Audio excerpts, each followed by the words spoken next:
so at least some time in our life we'll experience the big D, as in depression, not the other thing, you know. Well, I guess you're gonna experience that too if you like it. Whatever. We are not talking about that. Oh my god. Why did I call depression the big D? Apparently, I think it was like last month before I went MIA. The Highguard game. Oh, was it named Highguard? Yeah, I think it was Highguard. Launched, right? And then I saw something about it already being like taken down. And I'm very confused. I'm very confused. $1 million. Was that so loud for you two as well? Or was it just for me? Holy crappers. Holy fuckarino. That was loud. What if we do like this? That's Maybe how that's much too it low. costs to I'm have a not game sure. trailer be featured to the millions of people watching the yearly Game Awards ceremony. Oh, I miss However, this. during the final game reveal of 2025's award show, usually the I tried playing Highguard and I'm just constantly going back and forth in the tutorial. What? Really? Now I regret that I didn't try Highguard, because I kind of want to understand why it flopped so hard. Because it seemed so hyped. moment everyone is waiting for, we'd see the showrunner preparing us to witness a new revolutionary multiplayer game made by an independent, self-published studio. And you know what? He wasn't exaggerating.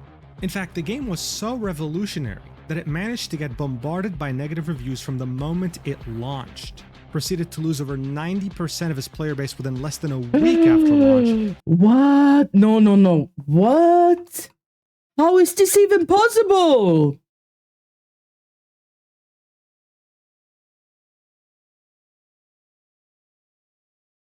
That's insane. That's insane. Oh my days! Welcome in, the chosen son. Damn. I'm not sure if I should be scared or impressed. Anyhow, welcome to the pond. Fired 80% of its staff in barely 2 weeks after launch and shut down the entire studio as well as the game itself. Wait, did he say 2 weeks? How long was Concord up for? Can we Google that? How long did it take for Concord to shut down? 2 weeks as well? How can they decide that with only 2 weeks? Is it just that expensive to keep a game like that going? Is that the issue? Confusing. 45 days after launch. The story of Highguard is one of utter mismanagement, blatant lies about its independent status, and uncontrollable hubris that spanned over half a decade of development. I mean, it was such a disaster. They fired devs after 2 weeks. The game did shut down after 2 weeks. Oh, okay. That it most likely burned I was so confused. of millions of dollars of funding, with some even theorizing that the total amount could have been over 200 million. So how did these developers that worked on nothing but industry-defining blockbusters over the years fail so miserably? And why did one of the most influential figures in gaming decide to stake his entire reputation all for the sake of peddling Highguard harder than any other game in his career? Well, as you might expect, the story is very messy and has a lot of details. So, without further ado, I had no idea he actually did that on the show. Alright, so to really understand the disaster of Highguard, we actually have to go all the way back to 1995 when the Electronic Entertainment Expo, otherwise known as E3, would launch. Back then, video games were nowhere near this was my close game, to how guys. big they are today. I love this and game. This expo was mostly used to showcase to publishers and, well, business people certain aspects But I of the never, video game I industry. was so little, Throughout the years that so I didn't followed, understand though, what I was gaming would doing, start but I to loved it. become more and more But all I profitable was in the doing was mainstream. running around in the E3 castle. would benefit from this directly, and it would become the biggest video game related event every single year in parallel to its European counterpart, which was Gamescom. It would consistently be held in the summer of every year, more specifically in the month of June. One of the biggest highlights of E3 was during the peak of the console wars, when you had PlayStation and Xbox rent out spaces a few feet away from each other as they were presenting the next generation consoles that would define gaming for the next few years. This is what E3 truly was all about. Random though. But do you guys know what I kind of want to try? Soonish. I don't know when, but soonish. I kind of want to try to play Marvel Rivals again. I played it during beta and like the first day of launch. And then I haven't played the game. And I kind of want to try it again. Even though I only hear bad things about Marvel Rivals lately. And I am not sure why. From what I heard, there were so many mechanics that just didn't mesh well together and people didn't really like it. So Highguard was like too many ideas pressed into one. Oh my god, Jon Bunfish is alive.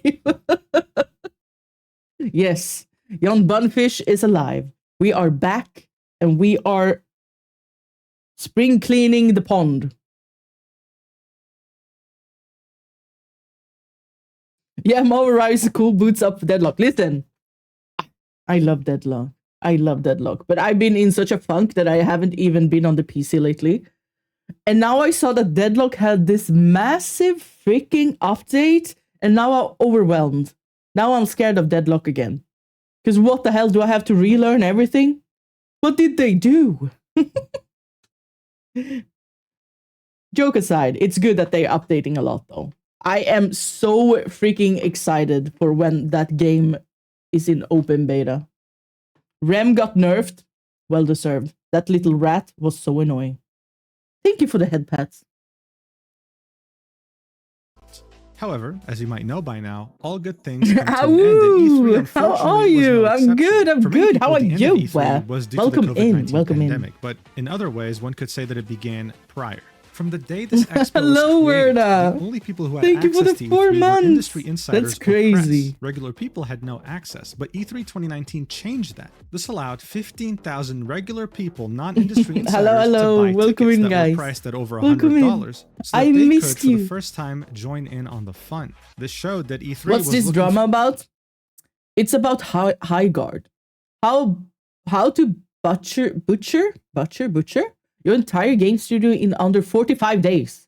Highguard's disastrous and confusing story. We are trying to learn about why it failed so hard. Oh, Concord 2, exactly. Exactly, that was what I was thinking as well.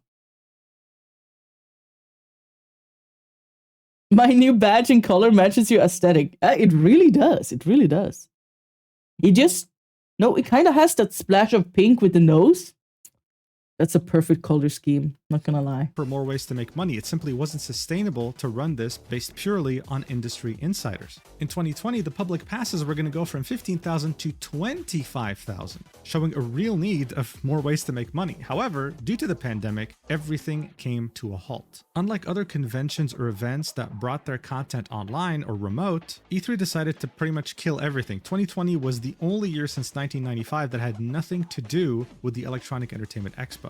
Now look, it's no secret. There are certain developers like Nintendo who've been holding their own presentations every single year since 2014. E3 shutting down in 2020 only made it more clear. Nintendo Direct is not only here to stay, it should be the primary source of Nintendo news. Xbox, who would usually reserve their biggest that made me think of when they talked about games and stuff.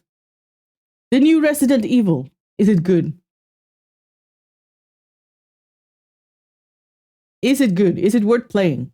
Do I have to finish the village so I can play the new Resident Evil? Never heard of that studio, maybe for a reason. Valid. It's good. Yes, my friend played it and it's fire. Exciting, exciting. It looks good from the small amount I've seen, which is mostly like thirst gifs of the man. Whatever his name is. I don't know the Resident Evil lore. I am sorry. But everyone seemed to thirst for that cop kind of man. for E3 would take a page out of Nintendo's playbook, inaugurating the Xbox Games Showcase, which has been, since that year, their main way to showcase their biggest announcements. PlayStation would do the exact same thing with the State of Play. In 2021, E3... Yeah, Leon! That's his name, Leon. Haven't played it, haven't watched someone played it. All I know is Leon is there and Leon is hot, so game is good. Oh my god, like so many people love Leon. It's like a cult. And I kind of want to know why. was still not held physically, but this time they held it remotely with anyone able to join. They were hoping to return to an in-person event by 2022, but those plans were also completely scrapped and there wasn't even a digital event. It was just like 2020. They were finally meant to bring back E3 physically in 2023, but due to the lack of interest by publishers who had already spent so much making their own shows, they just decided to flat out cancel it. This wasn't just the console makers making their own shows, you had developers making their own shows too, like EA Play, the Ubisoft conference, the Square Enix conference. E3 was... If you're gonna play Resident Evil, you better have the shirtless Leon mod. There's already a shirtless Leon mod. Would I even be able to have that on Twitch? Wouldn't they ban me? 5 stream streak from Benz. Thank you, thank you, thank you. That's amazing. Does YouTube like it, or will she just not show it? I don't know.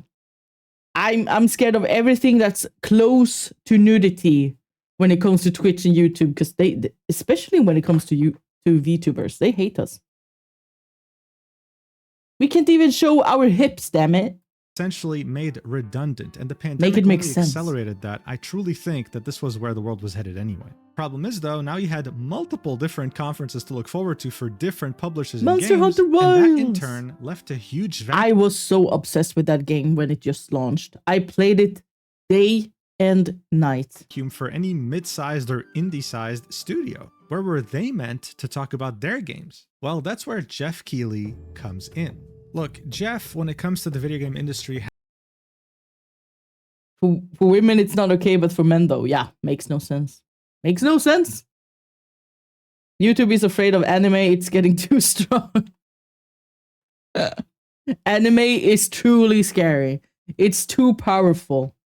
Has been a veteran for a very long time. If you followed any gaming news or events, you must have definitely seen his face at least once, whether it be E3, Gamescom, or any high-profile gaming-related event. His story goes back decades, even though the guy for some reason never ages. He was truly able to put his name on the map when he was the only journalist who was present with Valve as they were launching Maybe he's a vampire. Half-Life 2. Taking you behind the scenes in a studio, Valve, which is known to be quite makes no sense. Welcome to life. He was also involved in his fair share of controversies, like the whole Dorito Gate and welcome in when he presented the Halo partnership with Mountain Dew and Doritos, which led to this famous picture. Fundamentally, though, glad Jeff, you're back. Oh, thank you. I'm glad you're here. Deserves, and that's to put it on par with other creative avenues, like movies. Both his parents were executives at IMAX. This meant that he constantly attended things like the Oscars. From an early age, he wondered why video games didn't have an equivalent. What's my favorite vampire lore?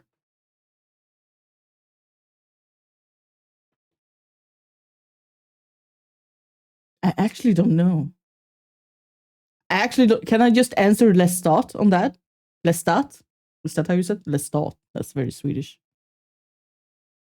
Is it Lestat coming out with like his own series? The Louis series was like before, right? Kind of have to see that. Because I love the interview with the vampire movie. The Oscars, even though they were a medium that deserved it. But I'm honestly, he would do something I think ridiculous, I prefer insane, werewolves even, which is over creating vampires. A new award show for video games with money out of his own pocket. He refused to fundraise it because he said it would be too awkward. He wanted to put his money where his mouth was. The reason why he was insane was because throughout the... Mine is, if you throw rice on the ground, they have to count it first before they can continue. What? Why? It must be a reason behind that, right? years, there were many other attempts to do this. These gaming awards, none of them would really stick. But over the years, he did exactly that. It actually stuck and has now become an integral part of video games. However, as E3 shut down, he also saw another opportunity, filling the void that it left. This is when he would launch the Summer Game Fest. It took place in the same month that E3 took place. Summer Game Fest, let's go! It aimed to fill the exact void left over. I played about 150 hours of Rivals. I'm a support main in Overwatch, but playing strategist in Rivals felt miserable to me, so I dropped it a couple months later. Oh, yeah.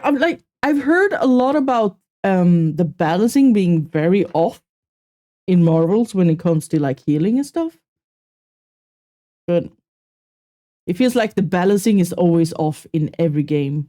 I wouldn't know.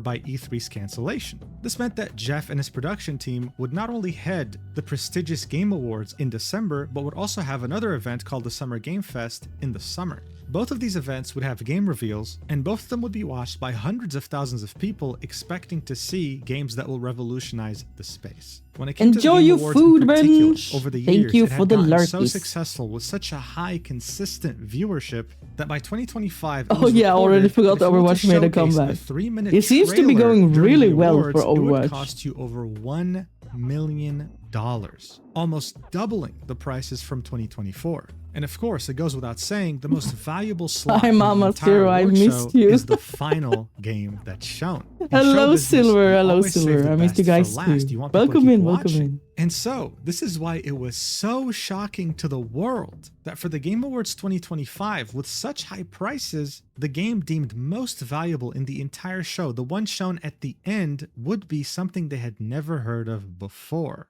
Highguard. And this is how it would be presented. Ugh, that's Take a look for awkward. yourself. That's awkward. Sometimes our last reveal at the Game Awards is a teaser for something years and years away. But not tonight. Our final world premiere comes from 61 members of the team that built Apex Legends and Titanfall.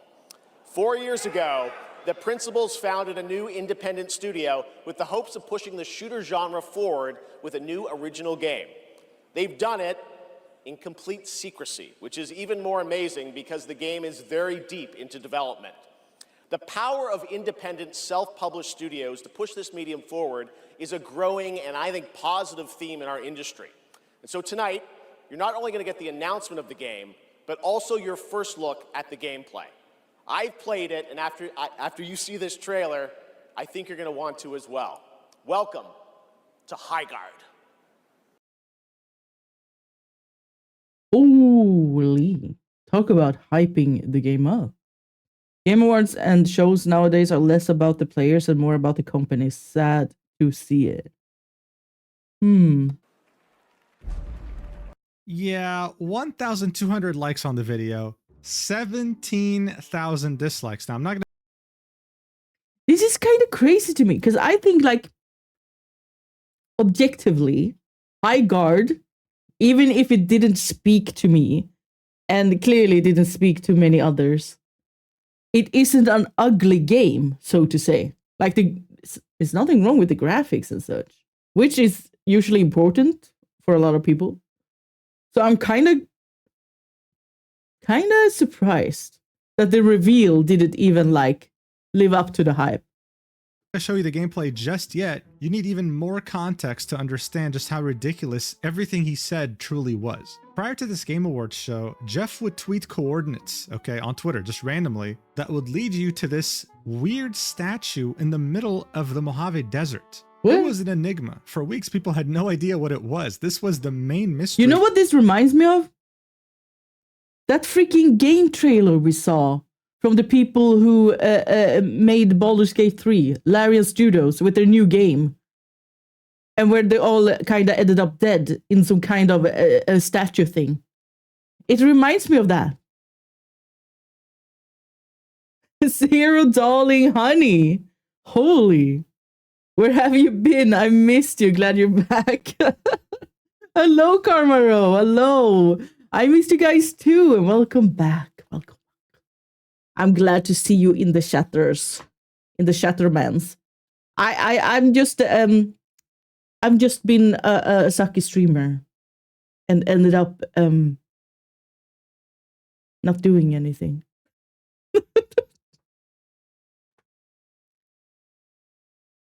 If I find this in the desert, I'm backing away slowly.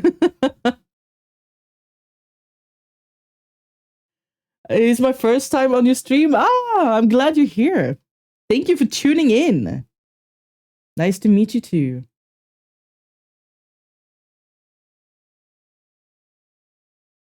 How is Cumbercat? Cumbercat is good.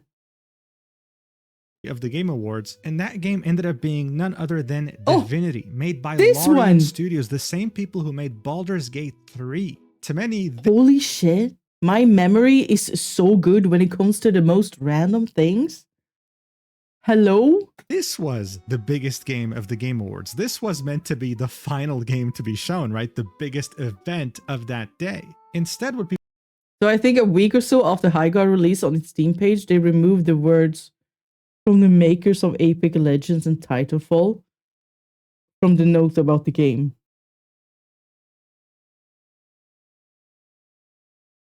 People got was a game they never heard of before, that looked fairly generic, that didn't really seem to make it clear what it was about. Jeff had hyped this up like a revolutionary title, but it looked like any other game you could find on Steam right now. Pretty crazy, that's right. Highguard launches in just 7 weeks on PC, PlayStation, and Xbox. Love the thumbnail.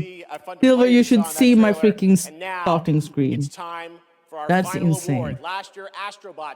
So there it was, the biggest game of this prestigious award show, coming out in 7 weeks and seemingly out of nowhere. So as you would expect, people put on their investigative fedoras to determine where this independent, self-publishing developer, as Jeff described it, came from. And that investigation would only lead to more confusion and suspicion.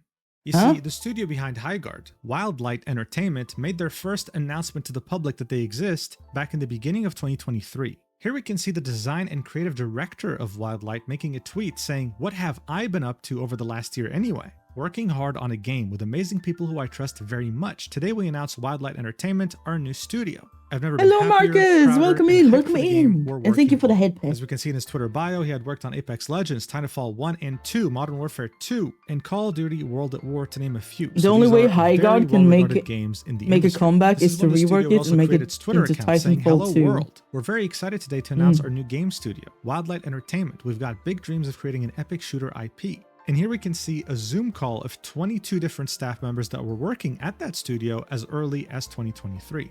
It wouldn't even take a day for game publications to start reporting on this. Former Apex Legends, Titanfall developers create new studio, Wildlight Entertainment. The studio head would be Chad, someone who was at Respawn Entertainment for around 11 years. He was also the ex-game director for Apex Legends, a game that had, well, made a lot of money. So no wonder many publications were talking about it. You have a bunch of ex-Infinity Ward and ex-Respawn Entertainment developers that made their studios a lot of money. What did I miss? Now forming their own. Not and much so other far. than this very limited array We're of trying to information we have from 2023. We're watching a video about the only Highguard. other thing we knew was from Jeff Trying to Keighley learn himself, calling it a self-published, why and how independent studio, Highguard even though failed their own so company massively. LinkedIn page as early as 2023 would say Wildlight Entertainment is a new, fully funded entertainment studio, never really specifying where they got.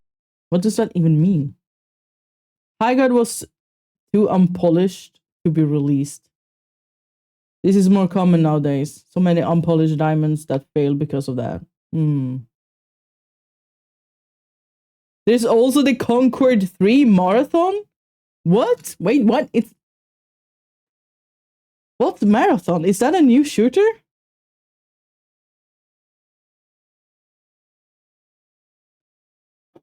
Holy, what have I missed? What have I missed? And thank you for tuning in, Werner. Have a great day. Got their money from. Marathon. In fact, what I find interesting is that the website linked on their LinkedIn is wildlightentertainment.com. And when you go there, it says, "We're under construction. Please check back for an update soon." It's not even wildlight.gg, which actually works. But this little piece of mismanagement aside, Wildlight was about to face a world of hurt that they could have never predicted after their reveal at the Game Awards. You see, back in 2024, Sony launched Oh my. Concord, Here he a comes. multiplayer Here he shooter that was comes. meant to be live service that cost over Oh. $400 million, and that was such a disastrous flop. It shut down in under 2 weeks. I mean, It's it so resulted in a sad. studio that Sony had bought to shut down immediately afterwards. This made many people ask the question, who asked for this game to begin with? Ever since then, whenever someone comes out with a newly announced live service multiplayer game, they're placed under 1,000 times more scrutiny due to this. And while I'm sure the Highguard developers, after working in secrecy for so long, were so excited about the Game Awards reveal, 400 what they could have million probably never of a expected whole is lot that of people were nothing. making direct comparisons of their game. Yeah, that's actually so like I can't even like wrap my head around how much $400 million is, and it was just scrapped so quickly. I wonder if they're gonna rework the game and come back later on. I kind of hope they will, but who knows? Concord, the worst thing you can ever hope to happen in this day and age. Based on this uninspired generic gameplay they showed during the Game Awards, even with Jeff's insane hype towards it, it seemed like it was going to be nothing more than a Concord 2.0, any developer's worst nightmare. But you know what didn't help at all? Highguard's social media page would tweet almost immediately after the trailer would come out during the Game Awards, saying, "What a night! We'd like to extend a big thank you to Jeff Keighley and the Game Awards. We have so much in store for you when the game launches on January 26th, and can't wait to welcome everyone into the world of Highguard. We'll see you next year, Wardens." Okay, this is a post you would expect them to make after the big reveal, sure. You know what else you would expect though? Them continuing to tweet up until release day. Except they didn't. What? They literally disappeared. To the point where many gaming publications, including Forbes, would start making articles about how they went MIA right after the Game Awards. No new videos on their YouTube page, no new tweets on their Twitter account, That's, nothing. Radio that's a silence, choice. and the game was meant to come out 3 weeks from then. This article was written on January 6th. The game was going to come out in 20 days. So, like, no 6 days teasers, no later, nothing? Paul Tassi from Forbes would write another article on January 12th titled "The Highguard Mystery. 2 weeks to launch in complete silence." Now look, to be fair, this could have been a genius marketing move. Everyone was talking about this game, saying how they probably closed down or declared bankruptcy right before launch. However, in my opinion, you'd be naive to think that there's no such thing as bad publicity all the time. No, there are exceptions. This isn't the Wolf of Wall Street. When your game is being called by so many people Concord 2, it becomes a self-fulfilling prophecy unless you're there to stop it. Highguard The wasn't fact that Concord has become like a term of games that fail way too quick is kind of sad. I'm also curious. I kind of want to know what Marathon is. Why have I not heard about this game? Oh, Home Marathon. That's was not what I was supposed to. Right? Marathon game? Huh? Is it this thing? Must be. Marathon before you buy. Marathon game trailer, please.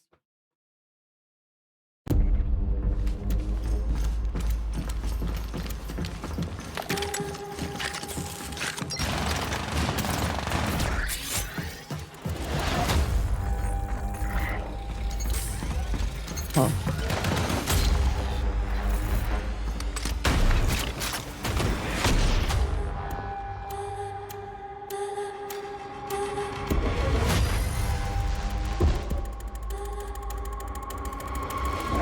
Low-key reminds me of Arc Raiders.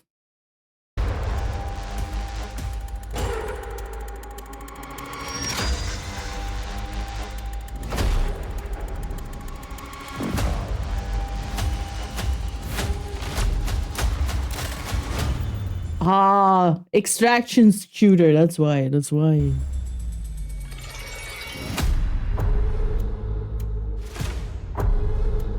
I like the eerie music.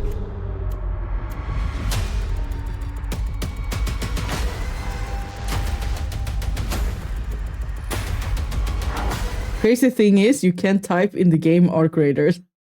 No way! It's kind of hilarious.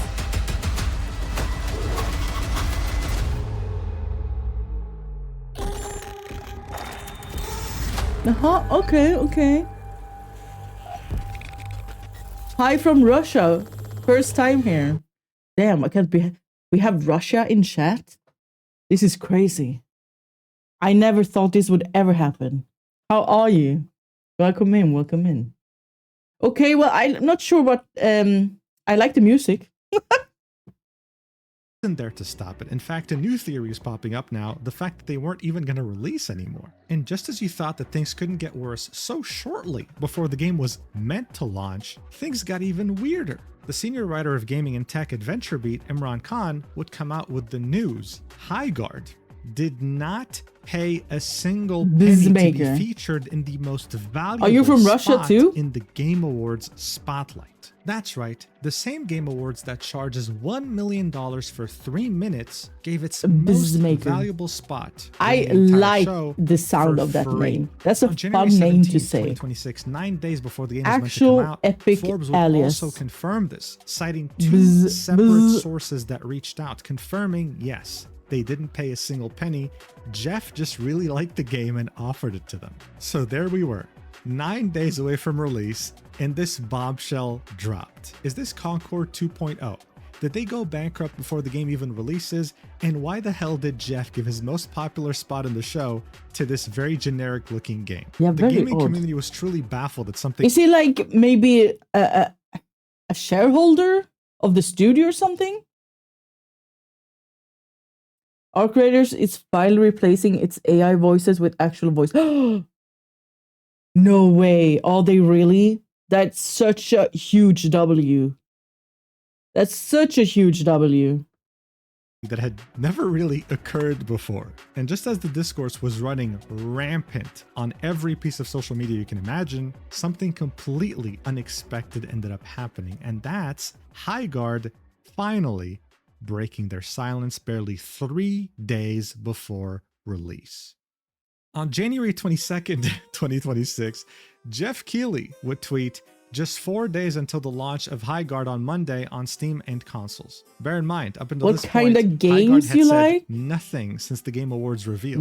Jeff was single-handedly carrying this game's entire marketing. Everything from MMOs to shooters. Saying this. I Paul play Tassi, the same guy anything who that wrote looks those Forbes fun. articles, would literally say, "Have you heard anything? Like, is the developer still here?" But the game I played the most lately is Deadlock.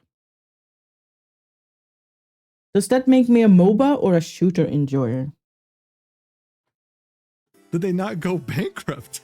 And it would only be on January 23rd, 2026 that Highguard would finally make some sort of social media announcement, 3 days before their release, saying, "Tune in on Monday, January 26th at 10 a.m. PT for the Highguard This is launch so showcase." weird. Didn't they have like an in-depth look at Highguard direct social from the media studio, team or featuring something? a full gameplay deep dive, year 1 plans, and much more. As you can imagine, many of the comments were roasting them, grilling them, with some acknowledging that this might have just been a very good marketing strategy. The Highguard account would then begin a countdown, posting every day up until release, saying 1 day remains. And you know what? Looking at some of these 420 replies, there was some excitement brewing. You know, people were very curious to see, why was Jeff talking about this game so much? And God, talking about it was an understatement. The guy couldn't stop talking as if they held his family. He must have had some like big freaking shareholder things in this game or something. Because why else? Do we really think he was just that in love with this game?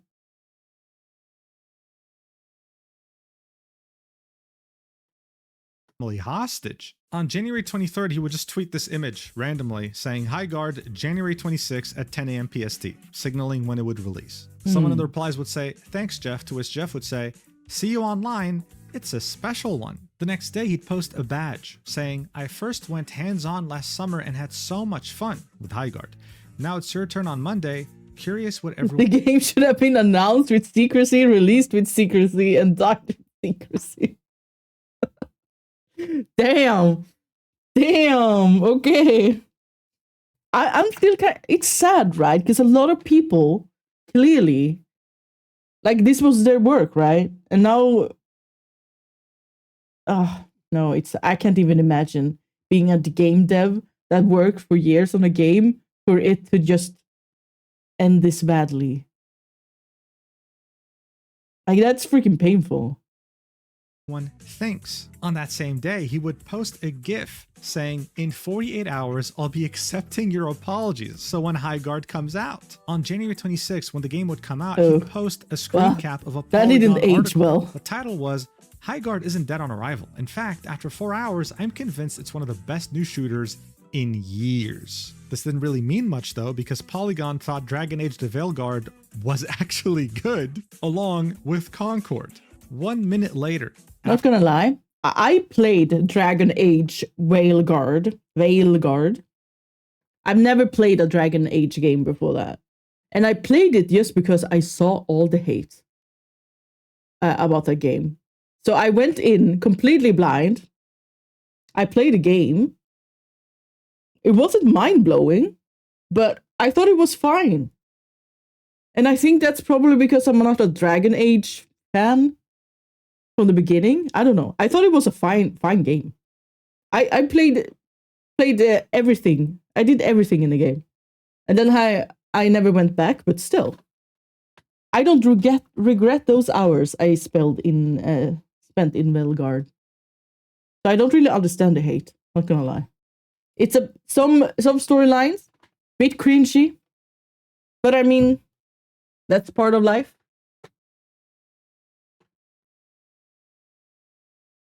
Wait until you know about its gameplay. Yeah, all I know it's a shooter, but clearly it had a lot of different things going on, right? after that Polygon post, he would make another post with 4 different images of the game saying screenshots from Highguard, now live and free. Look, I think you get the point. Now live and free. This guy was tweeting and talking about this game more than their official he seems account. hella invested. And when I say this guy, I mean one of, if not the most influential voice in video gaming. For some reason, he decided to stake his entire reputation on this game being a success, being fun, being good. Probably because he had like all his money in it or something. Much so that he gave it It's always about the money, guys. his most valuable spot in his show. At this point, there was 3 possibilities. He had a financial stake in this game, his family was being held hostage by Highguard devs, or he just genuinely wanted to help. Regardless of those possibilities though, he just staked his entire reputation on this game, and that meant something. Some of the biggest streamers and content creators would check out this game as soon as it would release. Oh, yes, it's of course, the some would Shroud. be sponsored. That was Highguard's social media strategy, similarly to Apex Legends. We'll get more into that later. But let's not pretend that they wouldn't have played it anyway, because God, the ninja curiosity would kill you. Why What is happened this to guy his who's blue so hair? influential in the video game industry staking everything for it? It must be good, right? Well, actually, it was... dude, it was fucking mid. The trailer turned out to actually do it a lot of justice. It was generic as hell. Jeff's efforts would make it so that the game had 100,000 concurrent players on release. That's a crazy number. However, even Jeff's... This is actually insane. Like, how can it drop this fast? It's crazy. Hello! What's up with this vid? Well, it's Mujin telling us all about what happened with Highguard. And how it was such a big failure. We're trying to understand. And just looking at this chart, it's kind of depressing. It's sad looking at it. I get like a wave of sadness watching this. I don't really understand how this can happen either. Like, did 100,000 people just do the tutorial and then they logged off? Like, what the hell? Endless What happened? marketing wouldn't prove good enough if your game just doesn't cut it, and it didn't. The player count would fall off very quickly. Almost a day after the game would come out, Jeff would tweet, Did Asmongold? Did even the freaking Asmon of Golds play this game?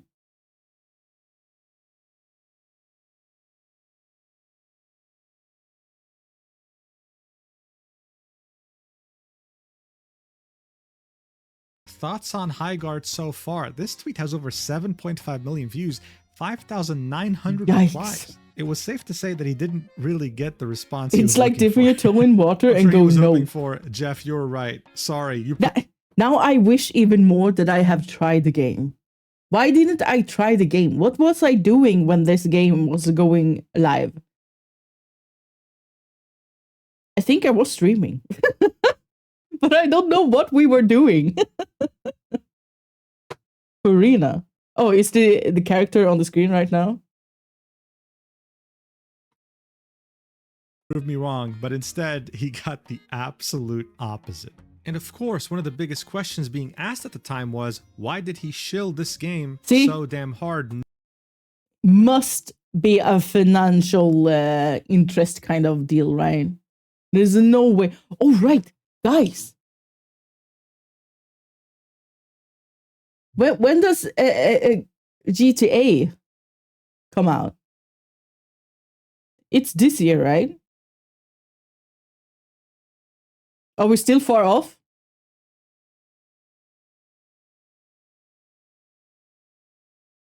Around 2030. No, don't say that. Don't say that. I think it is. I think this year. It better be. Like, we have been waiting for that game for so long. And I'm like not a big GTA fan, but even I am invested in GTA 6. Do you even say that? GTA? Am I saying that wrong? It sounds wrong. We need to check. No, I said it right. Of course I did. I just remember playing GTA when I was a kid and not knowing what the hell I was doing. So I was just running around in the city and killing everyone.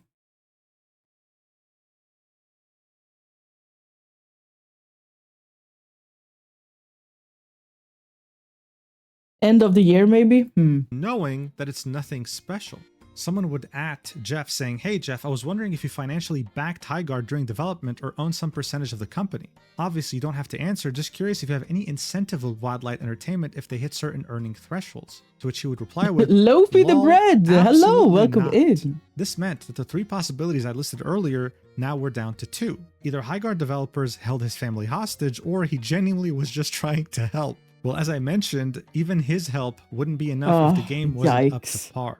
On Steam, the game would open up with overwhelmingly negative reviews, with only 17% of them being positive. The main complaints were poor performance, uninspired art direction, and just tedious gameplay.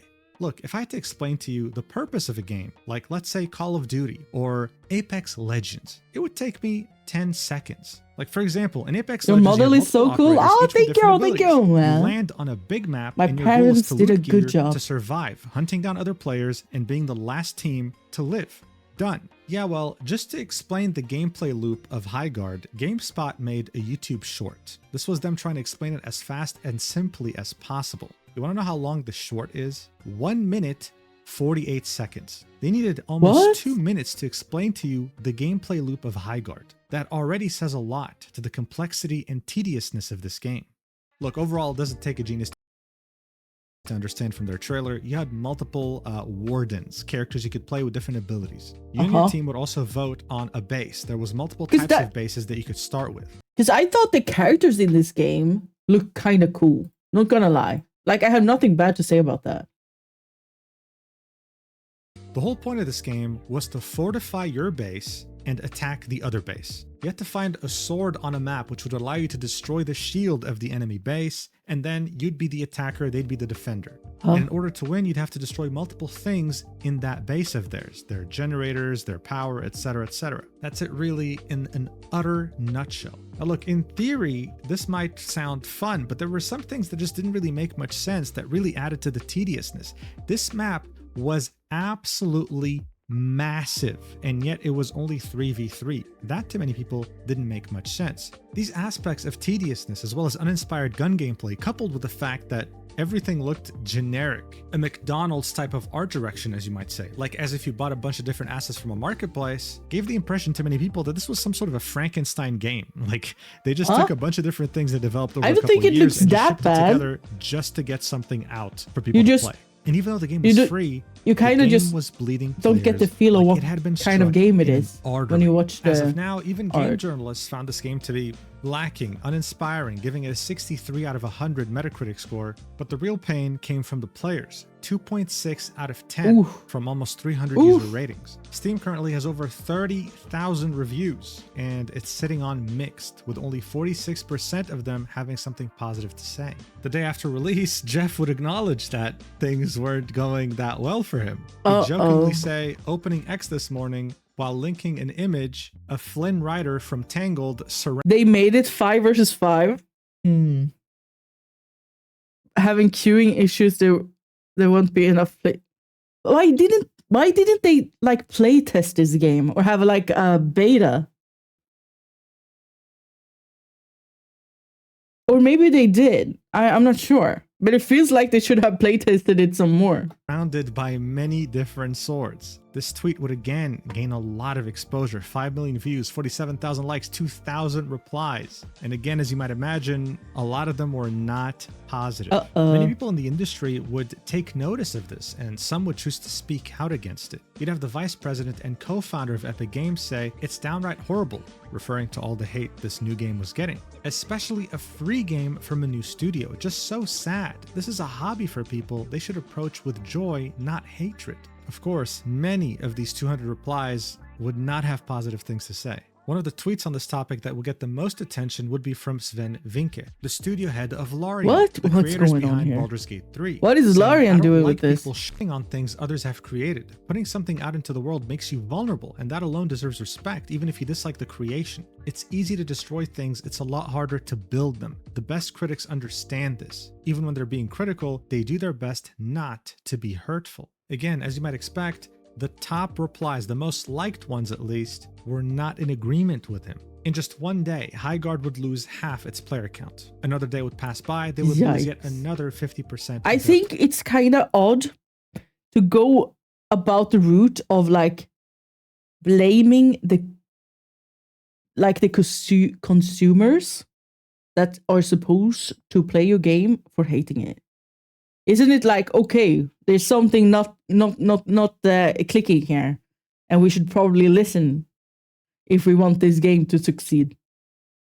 So, of course, it's always people who's gonna hate for no reason, but still, when it's so much negativity, maybe they should like listen and realize there's something that's not connecting with the targeted audience. Player count. It seemed like with every passing day, thousands of players were leaving. But hey, it seemed like they weren't going to let that welcome in. Shortly after the game would come out, they would tweet, "Here's a look at the Highguard Year 1 game plan. Episode 2 arrives in 2 weeks. Year 1, huh? Oh, this is so sad. This is so sad. Each episode is 2 months long. Content shown is free for all players. And they would have plans up until December 2026. Every 2 months, you'd have a new warden, a new character to play. Every 4 months, you'd have a new map. Ranked mode was coming soon. You'd have new weapons. So many wardens that we didn't get to see. Sad. Weapons, new raid tools, new limited time game modes. I mean, it seemed like they had things figured out. It seemed like they were here for the long run, regardless if players were leaving or not. It also seemed like they were very open for feedback and weren't afraid to try new things. On January 30th, the #1 marketer of this game, Jeff Keighley, would tweet out, "Highguard has added a 5v5 raid mode to the game, playable today." Now, did that help with player retention? Yes, a few thousands would play, realize that the game just wasn't for them, like definitively, and then it would proceed to lose many more players, reaching below 10,000 on the 3rd of February, and only dwindling more since then. By February 12th, the game would be down to 3,100 players on Steam, and with every passing day, they kept losing hundreds more.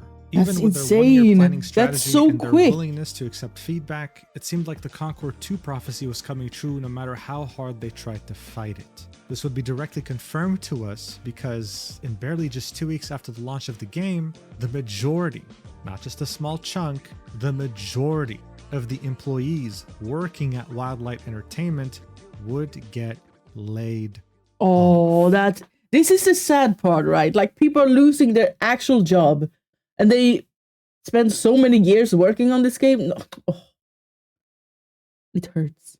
It hurts. On February 12th, 2026, when the game was down to a mere 3,000 players on Steam and no doubt a few thousand on consoles as well, the Twitter account Shinobi602 would tweet out, Highguard developer Wildlight Entertainment has seemingly laid off most of its staff, quoting a LinkedIn post from an employee, in which they said, unfortunately, along with most of the team at Wildlight, I was laid off today. The LinkedIn post would go deeper, saying, this one really stings as there was a lot of unreleased content I was really looking forward to that I and others designed for. Yeah, they had like a whole year planned that would never see the light of day.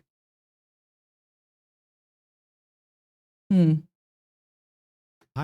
This person in particular was a senior level designer with 7 years of experience in the AAA game space. It has now been 3 weeks, and as far as I could tell from his profile, he's still looking for a job.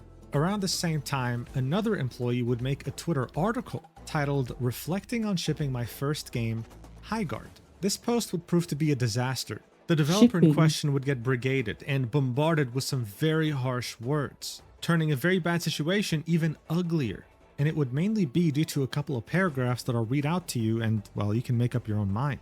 He'd say that the game had unbiased internal pre-reveal feedback and it was quite positive. When it was negative, it was constructive and often actionable, indicating that there was, as far as they were concerned, nothing wrong with the game. He'd then continue, but then the trailer came out and it was all downhill from there. Content creators love to point out the bias in folks who give positive reviews after being flown out for an event, but ignore the fact that when their negative-leaning content gets 10 times the engagement of the positive, they've got just as much incentive to lean into a disingenuous direction, whether consciously or not. The hate started immediately. Whoa.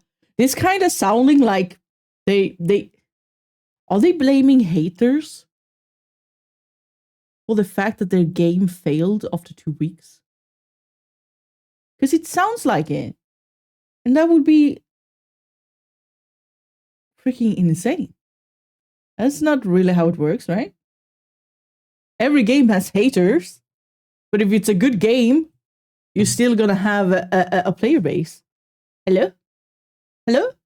Piling on the trailer, I personally came under fire due to my naivete on Twitter, which almost all of my now former coworkers had learned to avoid during their previous game launches, he explained. After setting my Twitter account to private to protect my sanity, many content creators made videos and posts about me and my cowardice, amassing millions of views and inadvertently sending hundreds of angry gamers into my replies. They laughed at me for being proud of the game, told me to get out the McDonald's applications, and mocked me for listing having autism in my bio, which they seemed to think was evidence the game would be woke trash. All of this was very emotionally taxing. He would then acknowledge that there's much constructive criticism about the trailer, marketing, and launch, but also isn't sure if things would have been better had the game not been announced. The marketing was very lackluster. We were turned into a joke from minute one, largely due to the false assumptions about $1 million ad placement, which even prominent journalists soon began to state as fact. Within minutes, it was decided this game was dead on arrival, and creators had free rage bait content for a month. Every one of our videos on social media got downvoted to hell. Yikes. Comment sections were flooded with copy-paste meme phrases such as Concord 2 and Titanfall 3 died for this. At launch, we received over 14,000 review bombs from users with less than an hour of playtime. Many didn't even finish the required tutorial. He'd finished this by saying, if this people didn't even finish the tutorial, then then something is very wrong. At least in the multiplayer space, innovation is on life support. Even if Highguard had a rocky launch, our independent, self-published, dev-led studio full of passionate people just trying to make a fun game with zero AI and zero corporate oversight deserved better than this. We deserved the bare minimum of not having our downfall be gleefully manifested. Barely a couple of days after this article would come out on Twitter, this developer would end up deleting his account. For many of his loudest haters, this article he wrote was nothing more than him playing the victim. Blaming gamers, blaming content creators, blaming pretty much anyone except maybe himself. That entire post was kind of like you can understand where the guy is coming from, right? It can't be fun to just be bombarded with all the hate. And no one deserves that. But that was kind of just fueling the fire. Which, yeah. Don't know if it was right or wrong for him to do that, but sad. Sad. Developers that made this game that seemingly no one asked for. On the other hand, though, one can understand his frustration. He had worked for almost 3 years on the game, finally revealed it, and within the span of a month, his whole life fell apart. I don't know what he was hoping to do with this article, but you know, in the end, as Herd we can hate see, his mentality, account was sadly. gone. Yeah, But exactly. that was the least of his worries and the least of many other people's worries when it came to Highguard. That's because barely a day after the mass layoffs would happen, Highguard's website, when you'd go to it, would say, "Site unavailable. This site is currently unavailable. Please contact some email for assistance." Under that, you would see a link to their Discord server and their Twitter profile. No, that's Now, so sad. Now I wish I really had tried out the game, like an honest chance. This is making me sad, though. I kind of hope... Oh, but they laid off, like, all of the staff, right?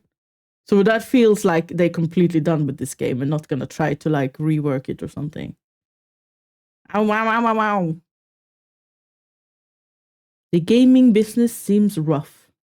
Very, very rough. Twitter link worked. The Discord link, on the other hand, did not. In fact, when you would click on it, it would redirect you to a completely different and unrelated Discord server by the name of Highguard Gaming Guild. This had nothing to do with the game. It was just called Highguard. They didn't even bother posting the right server in that link. Additionally, as this was all happening, Highguard couldn't even be found as a YouTube category anymore. Usually when you upload a video of a game, you can very easily label it. Let's say League of Legends or Call of Duty. Highguard had a category, but it was removed. And during all this, someone would ask in the correct Highguard Discord server, what's up with the website being updated? And someone from the Highguard team would say, not sure on the time frame, but basically it needs to be transferred and simplified.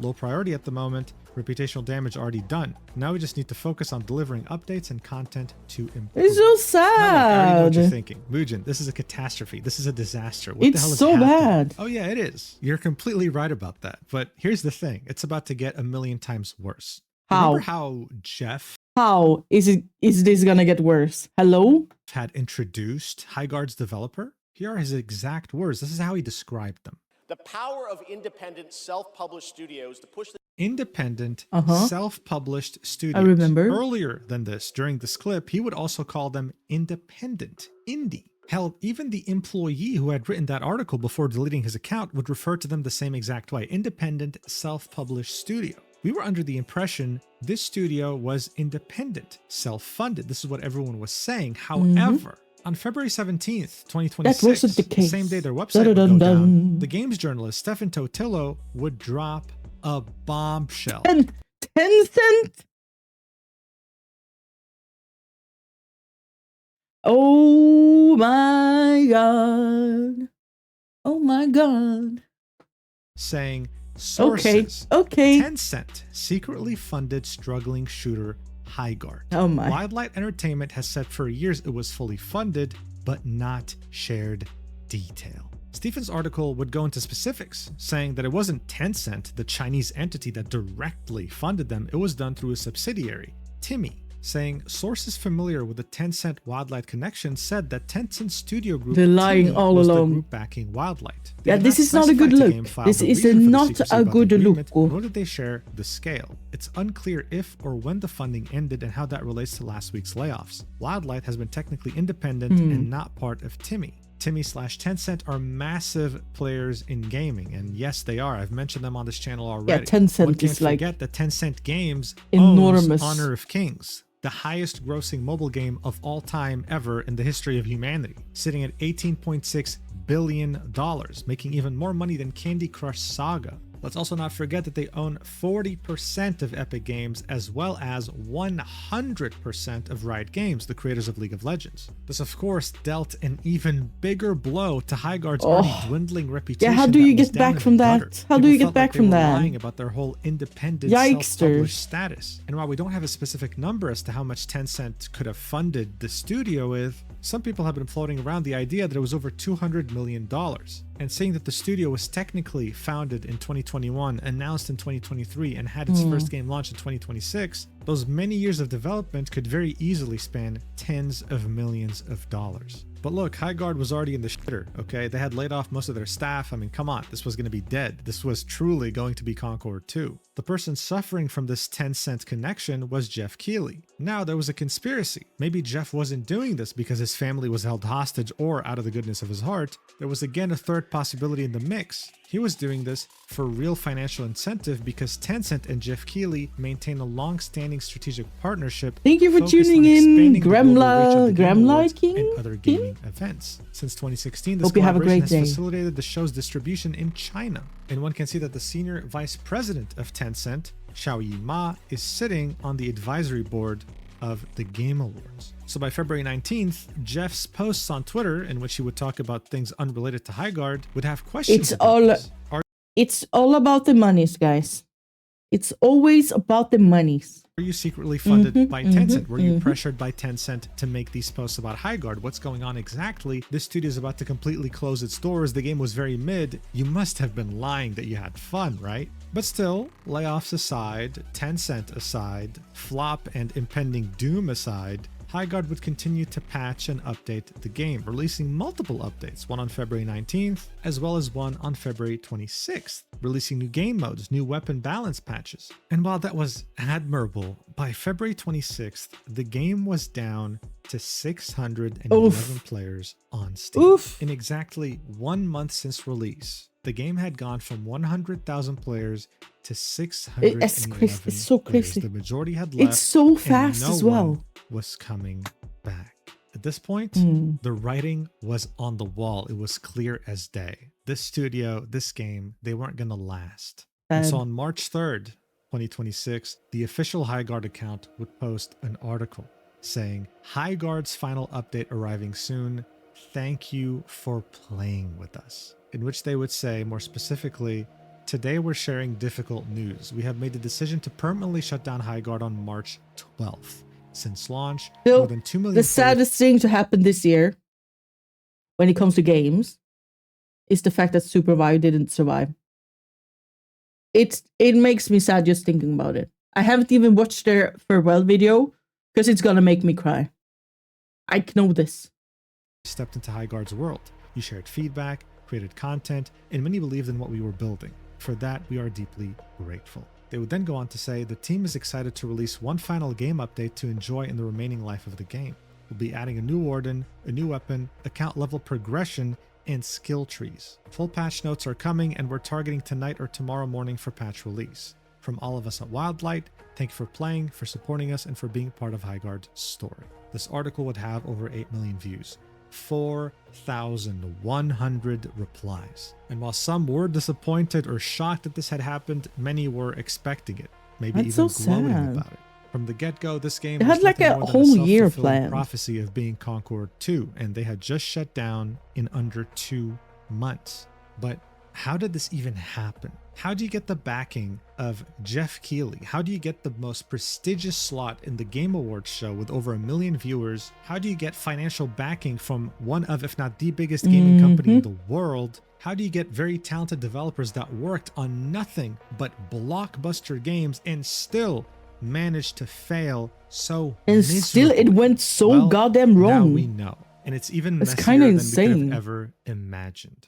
Respawn Entertainment is a studio owned by EA. Their first breakout hit was Titanfall, releasing in 2014 and garnering many positive reviews. I personally loved playing it when it came out. It was really, really cool and innovative. Some years would pass by, and they would then release Titanfall 2. This game was not only well received for its multiplayer aspect, but it had something the first game didn't: a single player actually never campaign. played And Titanfall. that was absolutely loved by so many. And even though people were expecting them to maybe work on Titanfall 3, they ended up doing something very unexpected. TF2, my goat. 2019. I've heard a lot of people say that. Zero announcement, just saying, hey, it's out, called Apex Legends, a battle royale game that garnered a lot of success. The late I had a period in my life where I only played Apex as well. I'm so overwhelmed right now. Play Apex broke I still love Octane. Octane is such a fun character. And after the first day would pass by, it would have reached 2.5 million players. This is a game that had zero marketing.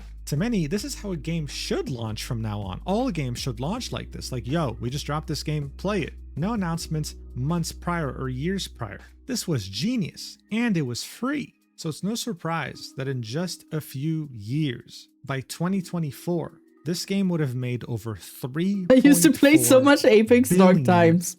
Same. And again, I really have to emphasize this. This game had I feel you on that one. Grand Theft Auto 5 had spent $100 million on marketing alone. So of course, everyone in the gaming industry wanted to know, how did you guys do this? How did this surprise launch even come to be? When did you even start working on this game? And this is what one of the developers would say.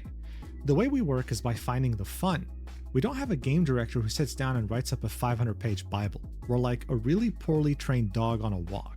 We just kind of sniff around, let's follow our nose wherever we go, whatever's fun, we'll go a bit deeper, rub our nose in it, roll around in that a little bit. So this had happened in mid-2017 after the post-launch support for Titanfall 2 would end. They didn't really know what to do, and they just started messing with prototypes. Some of the developers at the time were interested in making a battle royale game. They would put together some prototypes, and very quickly it became very fun. And the rest is history. And so by the time Apex Legends had made billions of dollars, some people at Respawn felt, you know what?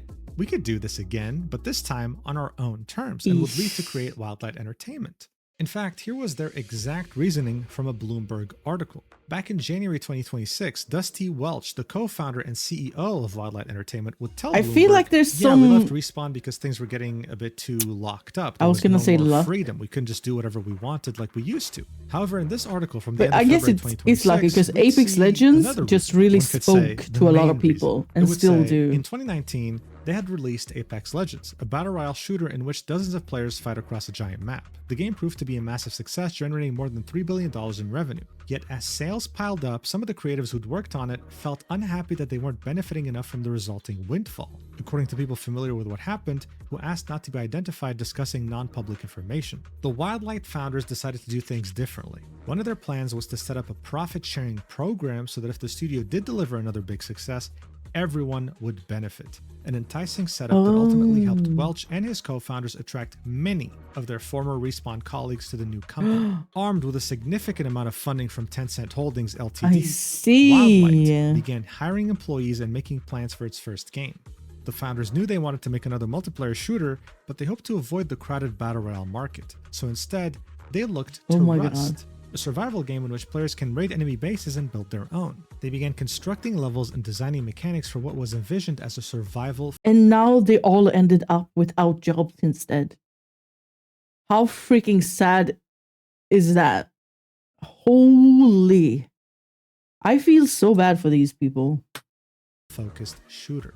2 years into development, the team realized that the design wasn't working, in part because the amount of freedom conflicted with their goals for highly competitive play, according to people familiar with the events. Also, the scope was too big.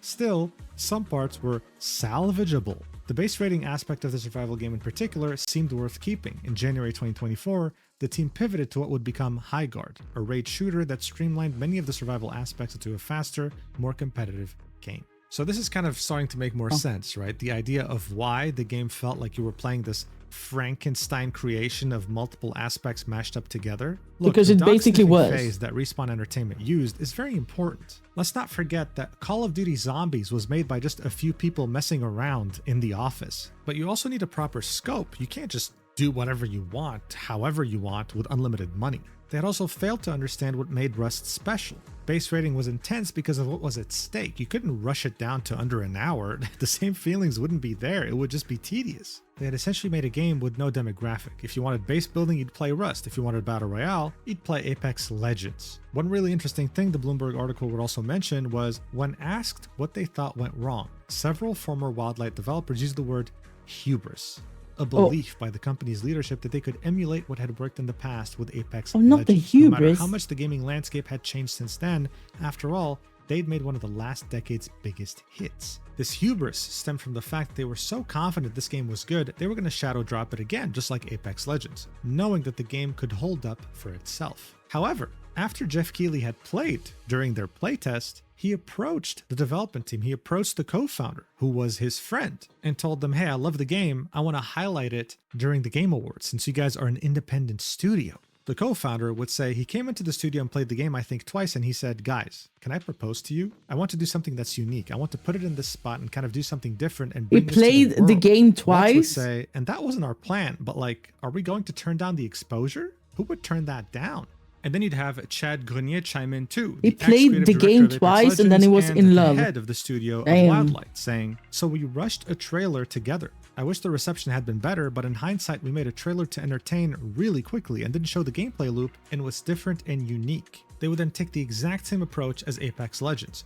No real marketing until release, and then a massive social media campaign with influencers, streamers, content creators, you name it. Problem is though, during the silence and during the time in which people were calling this game Concord 2.0, the morale of the He team used the was whole hit beta pretty badly. test. They couldn't say anything, and they were watching people pretty much tear into I something don't they care worked at on all. for 3 years. Barely a month after the game had come out, I feel like the they should layoffs have would should have begin. had It a would be like held open online beta. on a Zoom call Then since the studio worked remotely. then and they they pretty would much announced, still be a yeah, chance the the funding Highguard was was entirely pulled from the studio. The here with us 100-person team had over 80% of it laid off that same day. By the time Eurogamer's report on February 27, 2026 would come out, there were less than 20 people still working at the studio, doing their best to release updates before the eventual shutdown on March 12th. On March 3rd, Highguard would announce to the world that it was shutting down on March 12th, and shortly after that, you would start seeing way more posts posted on LinkedIn from previous workers at Wildlight talking about the fact that this game was shutting down. So and wait, how did well Wildlight also shut down? we're looking for a job, saying things like, we swung for the fences in a saturated market and made something genuinely new that we loved to play. Even the studio head, Chad Grenier, would make a post starting it off with, Highguard didn't need to become the next Apex-sized hit to succeed. We weren't Hello, chasing Nicola. that Welcome in. scale. What we needed was a smaller but stable and sustainable player base, and ultimately we weren't able to find it. That's interesting because I would argue a smaller but stable and sustainable player base would be around maybe 2,000 players, a few thousands, let's say. But let's remember that by the time they had reached 2,000 or so players on Steam, they conducted the mass layoffs. That's without counting the players on consoles. So this really begs the question, what was the studio even hoping to achieve? Yeah, Did they really like, think what the they'd have hell? Over 10,000 players within a week if it wasn't for the Game Awards? It's so this whole quick. thing reeks of mismanagement and hubris. It's incredible. He'll then go on to say how proud he is of the journey of his team and that he had learned a lot throughout all of it. At the same time, though, you'd also find him on Twitter saying something that was very interesting. You see, someone would quote tweet the closure announcement of Highguard, saying, people don't praise failure, but it's the foundation of every success, nothing but love for Wildlight. To which someone would reply with, it's just baffling to me they released the game in such a skeleton state and decided now's the time to add account levels and introduce some sort of skill tree system. It's crazy to see the parallels between this game failing and seeing Marathon come back. It makes after a so very many little tests. sense. This is when the studio head, Chad It's Grenier, like they would had say, no when you're real out of time and direction. money, you have to release a game with the runway you have available and hope players will stick with you post-launch. Now that definitely didn't give off the same tone that his LinkedIn post did. Hell, I'm even baffled why you would want to even admit this, you know? You had close to 4 years of development, and this was the best you could do? The more we learn about this game, the more we understand this was mismanagement. They were fully funded and got way too confident about that. But development and management issues aside, some people would spark up discussions about the art direction of this game and the missed potential. Many of the This is what I employees who mean. worked The on this game characters were artistically would so start posting cool. I much of really the like the work on characters websites from like what I saw. ArtStation, showcasing it in their portfolio. One thing that Sag. people would find is this very interesting character concept, being absolutely baffled as to why this wasn't included in the game's release, instead including some way more boring designs. At the same time, the artist Kasaragul would make a very interesting long post about the art direction of this game and why it was baffling, how none of it really made sense. It didn't mesh well together. Some people also argued that because much of the game's art was outsourced to different studios and people outside of the studio itself, the outsourcing team as well as the art director failed to keep cohesion, which resulted in not just the gameplay itself feeling like some sort of Frankenstein creation, but also its entire art direction. The entire thing was mismanaged to hell from day one. It was a tragedy. And with that, I actually want to It mention took me a quote 25 from years to Gabe be a Newell. disappointment. This is I'll drawn hand from it the off to article by Jeff Highguard. Keighley detailing the development of It only took Half-Life 4 2. years to be a The team at Valve disappointment. wanted Gabe Newell to Damn. greenlight Half-Life 2's development. You're It was on actually fire very hard today. to do that because their proof of concept just wasn't good enough for him for a while. Of course, there was the argument, well, why can't Gabe just finance it? I mean, come on, you know, like what's stopping him? He has the money for it. And this is when this paragraph comes along saying, true, But most game developers also aren't in Valve's position, where Newell has enough money to fund a game's development out of his pocket if he so pleases. So is it really fair Supreme. to hold other developers to the same standards? Thank you for the as Valve? prime. Ask Thank you, Newell thank this you, question thank and he you. grows agitated. Any developer who bitches about, oh, our publisher cut off our money, or the publisher made us ship the game early, doesn't get it, he says. That's the interesting problem you have to solve as a developer. If you don't, well, you'll be perpetually screwed. But how do you solve the problem? Newell cites the development of Counter-Strike, where a young college kid in Vancouver made a Half-Life add-on as a prime example. You bootstrap, Newell suggests. The Counter-Strike guys didn't have some sugar daddy show up and drop a huge wad of cash in their lap. You have to be creative. This was said back in 2002, and today in 2026, it could not ring more true. Concord had a sugar daddy. Their name was Sony. $400 million. Look where that got them. The game sucked. Oh no, these games had sugar daddies. Is this why they failed? It's actually fun. When it comes to the world leaderboard of any percent speedruns of shutting down after release, Highguard now sits at 4th place behind the Culling 2. Excuse me, what is the Culling 2? I've never heard about that game. Or Crucible. Or the day before. I've only heard about Concord and Highguard. The Culling 2? No, I'm curious. What the frick is this? 2018. The Culling returns to take Battle Royale to the next level. And it was live for 8 days. What?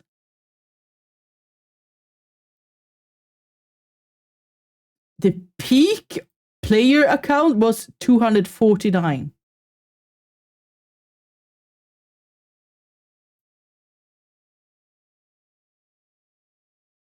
What the hell? What? Oh, okay. Is there a video of this game? I am so intrigued.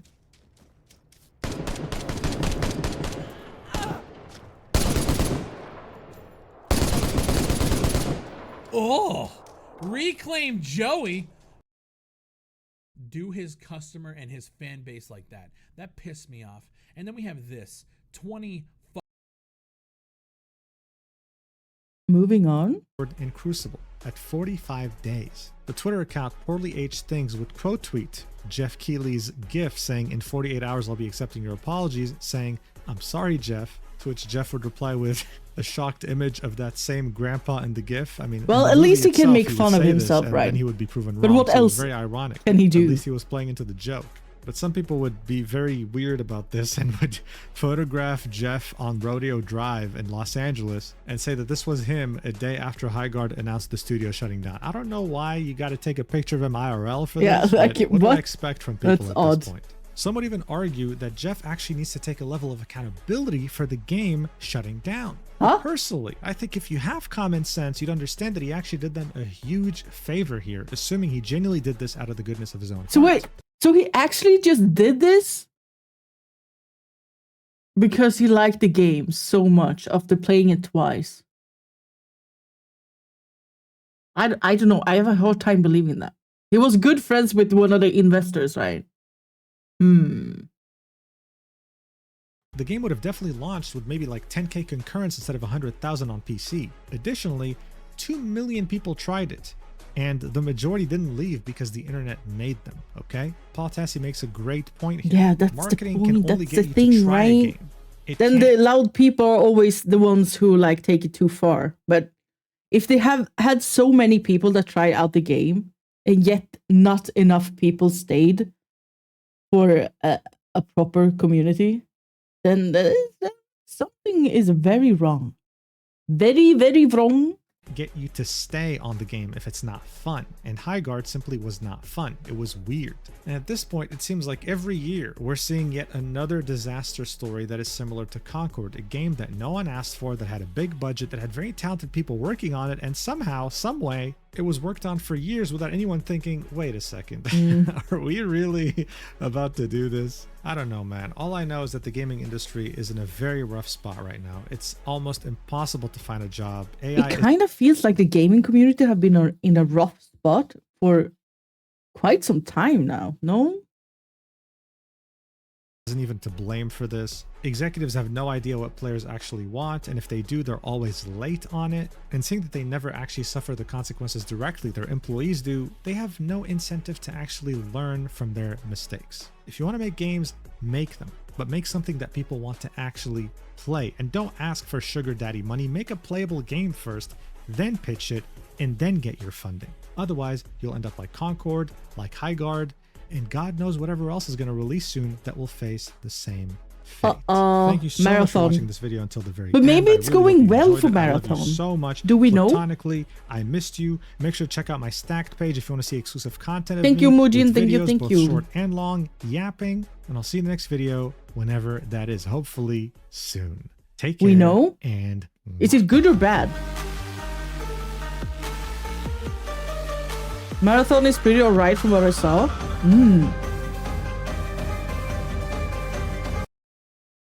Okay, let's go to Twitch then. Let's see how many people are playing Marathon. No? I'm guessing this one. It's not too bad. It's not too bad, no?